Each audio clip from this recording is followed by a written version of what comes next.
شبی سرد آمد باز، من تنها در راه، نامی تو را میخوانم در بین ناخوف.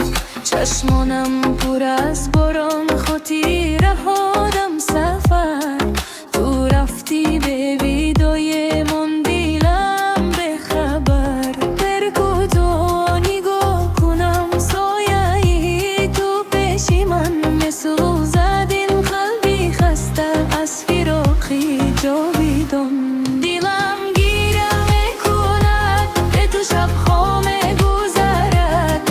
آرزوهای شکسته در دیلم صدا کند. تو کجایی ای عزیز، چرا رفتی دور از من؟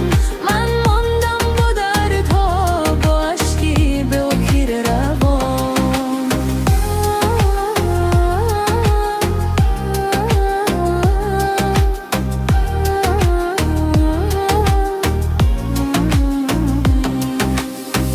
باغانا خاموش شدند، گلها دیگر نمیخندند. سرودی عشقی درین در باده ها گم میگردند. من به هر ستاره گفتم قصه دلی غمگین، اما هیچ کس نفهمید دردهای پنهانی من.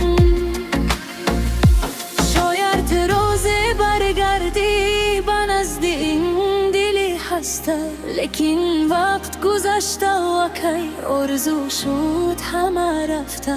هر نفس تو را دلیم در میان این جهان، اما تنها بماند ناله‌ی قلبی جوان.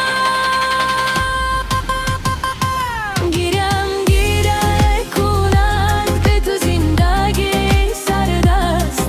نامی تو در یادی من تا ابد باقی میماند. اگر بشنوی صدایم از دوری آسمان ها، بدان که دستت دارم تا آخری زمان ها.